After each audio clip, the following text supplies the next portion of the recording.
Buenas tardes.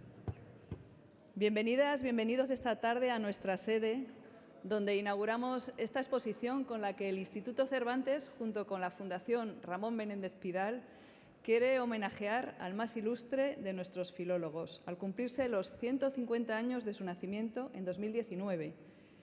También en 2018 se cumplió el 50 aniversario de su muerte, vivió 99 años. Y esto es lo que ha dado comienzo a lo que hemos denominado Bienio Pidalino, en el que celebramos o conmemoramos estos aniversarios. En una viñeta publicada en un periódico de La Habana en 1937 aparecía el siguiente chiste en forma de diálogo. Si vienen tres sabios españoles, mándalos pasar enseguida. ¿Cómo se llaman? Ramón, Menéndez y Pidal.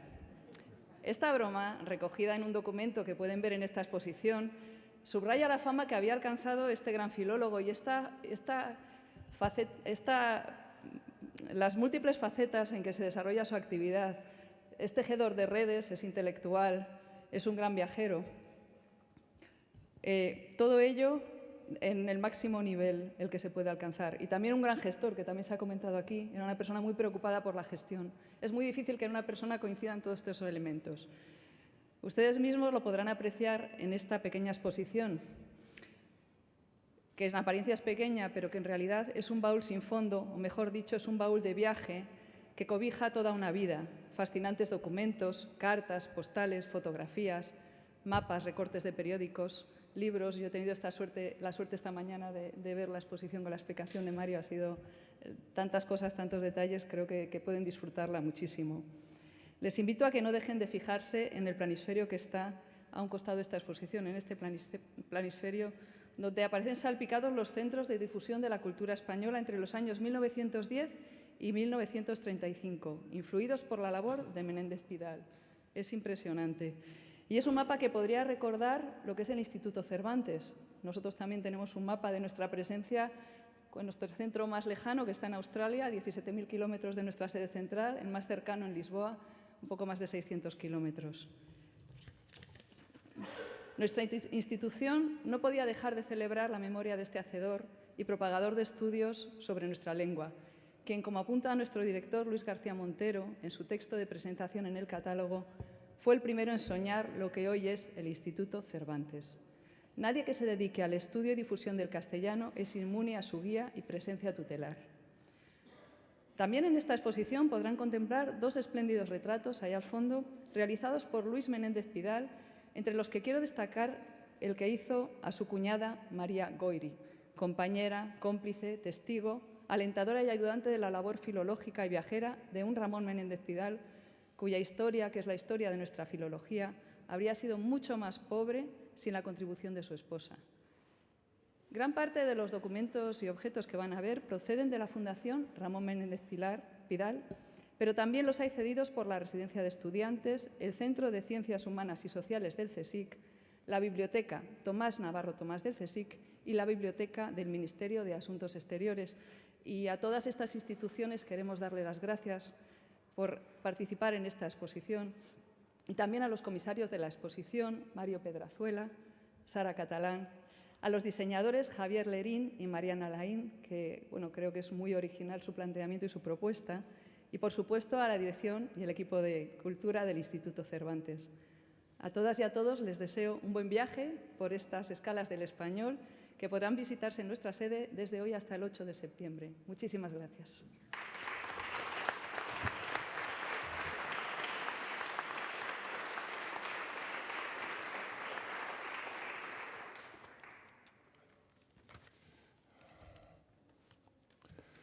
Bien, buenas tardes para muchos de ustedes, de vosotros. Buenas tardes de nuevo, desde hace 2 días. Lo cierto es que estamos sometiendo a los amigos de la Fundación Menéndez Pidal, a los que nos quieren bien, a un calendario de convocatorias un tanto excesivo. El bienio pidalino ha motivado esta concentración de actos. Muchas gracias a todos los que habéis venido hoy también. Y ánimo, que ya falta poco para que se acabe el bienio. Queremos seguir contando con vosotros, pero prometemos hacerlo a un ritmo más pausado. En la exposición que inauguramos hoy es el contrapunto, el complemento de la que inauguramos hace 2 días en la Biblioteca Nacional. Allí aparece Menéndez Pidal estudioso, erudito, sobre todo el medievalista, que tuvo una relación especial con el Cid a través de la poesía épica, las crónicas de Romancero. La exposición, realmente espléndida, se completa con otros apartados como los dedicados a su intervención en la vida pública española de su tiempo, pero siempre en su calidad de sabio estudioso, de los tres sabios. En la exposición que se ha instalado aquí, en el Instituto Cervantes, está Menéndez Pidal gestor, en efecto, porque Menéndez Pidal fue un excelente gestor, como lo fue Ortega y Gasset. Ambos desmienten el tópico de que los intelectuales no sirven para tareas de gestión, un lugar común que difunden naturalmente los que no son intelectuales. Ortega, por ejemplo, creó una excelente red de difusión de la Revista de Occidente y sus publicaciones, una red que han utilizado después todas las editoriales españolas que han distribuido sus libros en América. Menéndez Pidal aplicó sus muy notables dotes como gestor, como organizador, a una causa noble, es decir, la causa de la lengua y la cultura hispánicas, y más en concreto a la dignificación y a la difusión en el exterior del español y su cultura. Evidentemente no fue el primero que proyectó el español fuera de nuestras fronteras, pero hasta él la enseñanza de la lengua española estuvo casi siempre en manos de francotiradores, de profesores improvisados. Por ejemplo, los exiliados protestantes, los fugitivos de conciencia del siglo XVI. Antonio del Corro, el monje jerónimo que se hizo calvinista, pues vivió en Inglaterra gracias a dar clases de español, hizo la primera gramática. Juan de Luna, protestante exiliado en París, además de autor de un segundo Lazarillo, pues es autor también de una gramática y un diccionario. Y así un poco hasta el siglo XIX, es decir, que la difusión del español estaba en manos de personas valiosísimas que actuaban un poco a salto de mata. Bien, Menéndez Pidal, en cambio, sabemos que era un hombre mesurado en su talante personal, pero era desmesurado en sus objetivos, en lo que se proponía hacer. En la exposición de la Biblioteca Nacional se ha expuesto, con muy buen criterio, una hojita en donde un joven Menéndez Pidal trazó sus objetivos, lo que pensaba hacer en los siguientes 30 o 40 años. Es decir, ya tenía previsto, tal año acabaré los orígenes del español, tal año el romancero, tal año la gramática.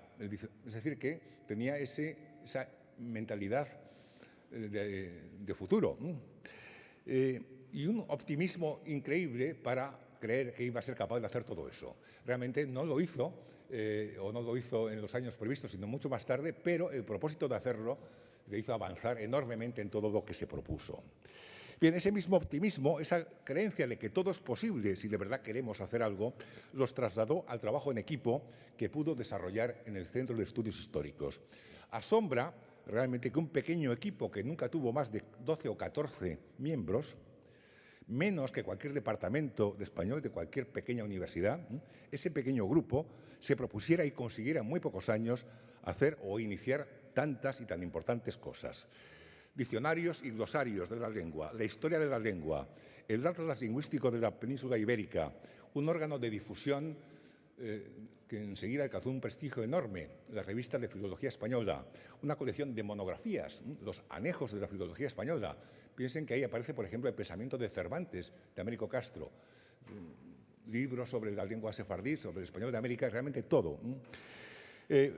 Más cosas, una colección de textos escolares, la Biblioteca del Estudiante, la sintaxis del español, la fonética, ahí están los aparatos que compró Navarro Tomás, es profesor enviado a Estrasburgo por Menéndez Pidal, porque solo allí se fabricaban esos aparatos. Los estudios sefardíes, el español de América, todo. Bien, junto a todo esto, a Menéndez Pidal le preocupó obsesivamente la difusión de lo hispánico, la lengua y la cultura en el exterior. Ese fue un objetivo central en toda su vida y ya incluso antes de crearse el Centro de Estudios Históricos. En esta exposición se recogen los viajes, en efecto, que Menéndez Pidal hizo con distintos fines a distintos países, pero en los que siempre aprovechó, fuera cual fuera el objetivo, para explorar qué se podía hacer en cada país, con qué apoyos se podía contar, qué obstáculos había que sortear para difundir la cultura española. Podrán ver desde su viaje más temprano a América, en 1905, aprovechando que el rey Alfonso XIII le había nombrado comisionado regio para una disputa de límites entre Ecuador y Perú, pues de paso se entera que se podía hacer allí.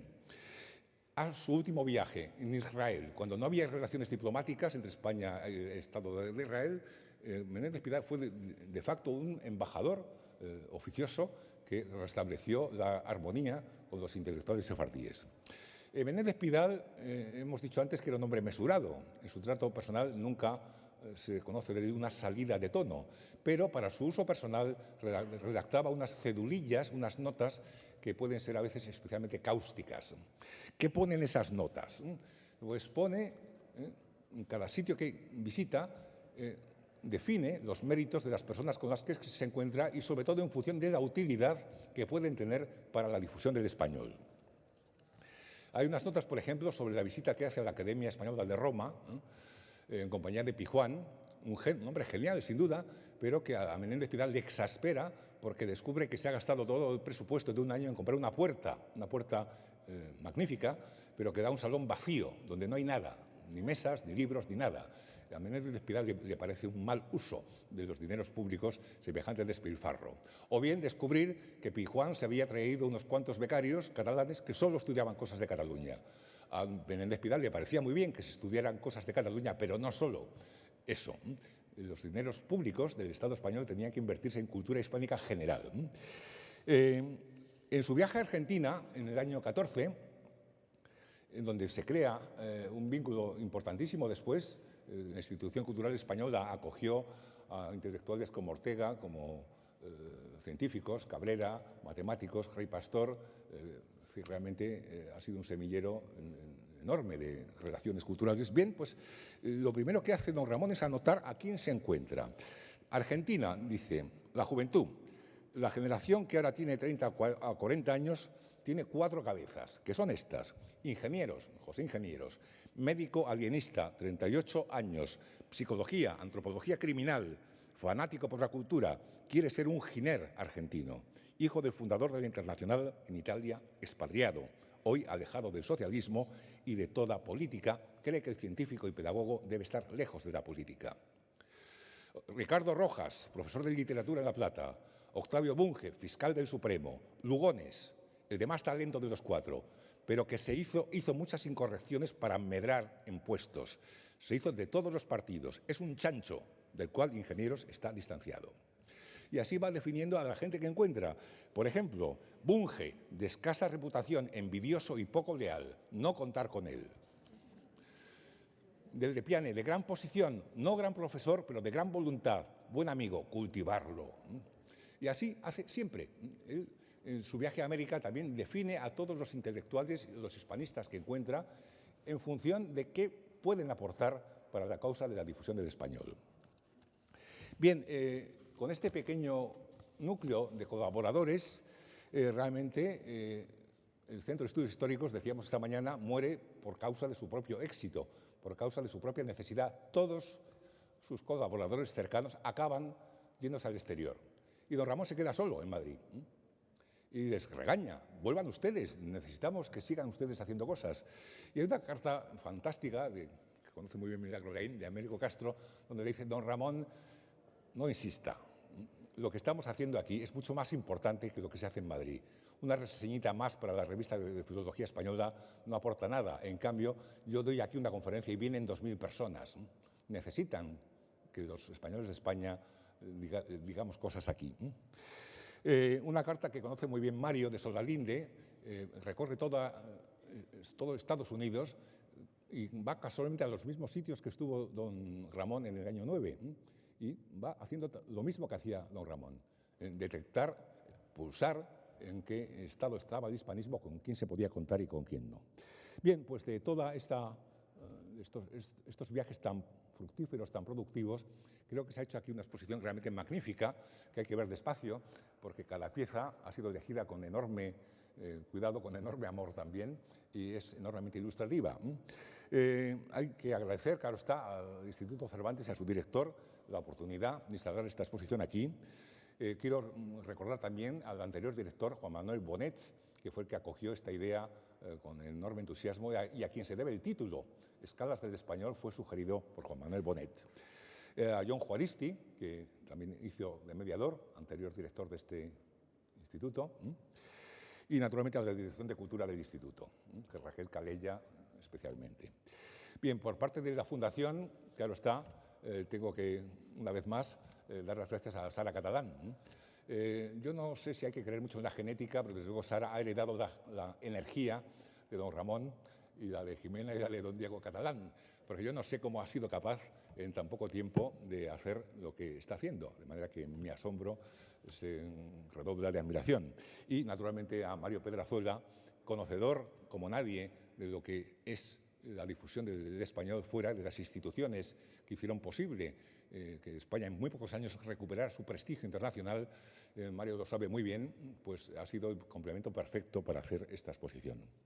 Y, naturalmente, ya nos dijo Juan Manuel Bonet que esta sala era complicada para hacer una exposición y realmente se ha conseguido sacar un enorme partido gracias a Javier Lerín y Mariana Laín. A todos ellos y a todos ustedes por estar aquí, muchas gracias.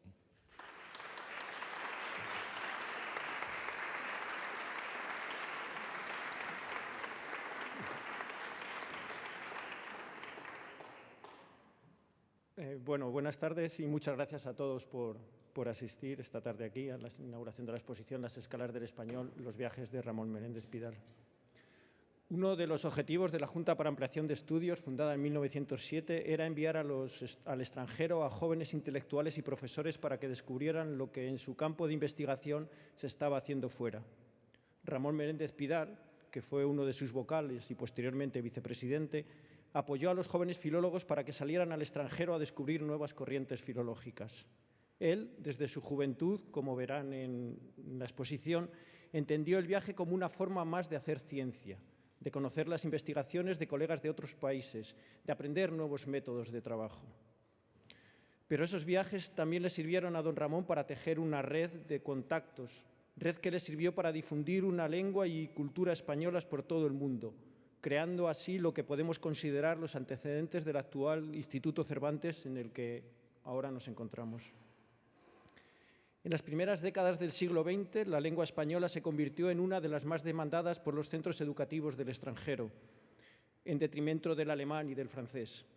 Ante esta demanda, Ramón Menéndez Pidal, director del Centro de Estudios Históricos, creó unos cursos de español en 1912. Por esos cursos, que se realizaban en verano en la residencia de estudiantes, pasaron jóvenes de muchos países, sobre todo estadounidenses. Pero también se fundaron unos cursos en los meses de otoño y de invierno para profundizar en la lengua y la cultura españolas, que otorgaba a los que asistían un título que hoy podríamos considerar de profesor de lengua española. Como podrán ver en el mapa que tengo a mis espaldas, muchos de sus alumnos se fueron después a enseñar por universidades del mundo. De este modo, el español se convirtió en una de las lenguas más requeridas por estudiantes del extranjero. En pocos años, pasamos del desprestigio social, político y económico en el que se encontraba España tras el desastre del 98, a convertirse en un país atractivo, visitado por profesores y estudiantes para conocer mejor su lengua y su cultura, y que su enseñanza era requerida por establecimientos educativos de más allá de nuestras fronteras. Ramón Menéndez Pidal y el grupo de colaboradores, el que ha señalado Antonio, de la sección de Filología del Centro de Estudios Históricos, fomentaron el valor que nuestra lengua tiene, hablada también en 18 naciones del continente americano, y cómo, a partir de ella, se podía trasladar al extranjero una imagen positiva de país, eso que ahora llamamos marca España. Pues, como decía don Ramón en una cita que hoy creo que es muy pertinente, el patriotismo ha de ser asunto de consagración y de sacrificio, no de declaraciones expresadas. El patriotismo no debe ser otra afirmación que los hechos, no las palabras. En esta pequeña pero intensa exposición mostramos los hechos y, por qué no, también las palabras de Menéndez Pidal y sus colaboradores para, en unos momentos de gran convulsión social y político, trasladar al mundo una visión de España como un país con una lengua de gran interés para la comunicación entre los pueblos y una literatura que ha aportado grandes obras a la cultura universal. No lo podríamos haber hecho sin la ayuda del Instituto Cervantes, que nos acoge, ni de la Fundación Ramón Menéndez Pidal. Quiero agradecer a Antonio Cid y a Sara Catalán que hayan confiado en mí, tal vez de forma inconsciente, para llevar a cabo este proyecto, y desearía dar las gracias a Sara por todo lo que me ha enseñado durante el proceso de creación de la exposición. Ha sido un placer trabajar a su lado. como lo ha sido también hacerlo con los diseñadores Javier Lerín y Mariana Laín, que han dado forma a las ideas que les íbamos proponiendo o nos proponían otras mejores. También a la gente del Cervantes, a su director, Luis García Montero, por confiar en el proyecto, a Martín López Vega y Raquel Calella, a Luz y Ason por resolver todos los pequeños problemas que podían surgir, a Pilar por sus acertadas correcciones. Por último, no quiero olvidarme de la gente de la Fundación Ramón Menéndez Pidal, Marta, Sara, Nico, amigos que siempre nos han apoyado en esta travesía. Para finalizar, les invito a adentrarse en la exposición siendo conscientes de que hemos tratado, como decía el protagonista, Ramón Menéndez Pidal, que, y cito, cada palabra escrita responda de sí, como cada individuo debe tener ante sí razón de su existencia. Toda palabra que no hace falta sobra. Toda vaguedad es una farsa innoble. Muchas gracias.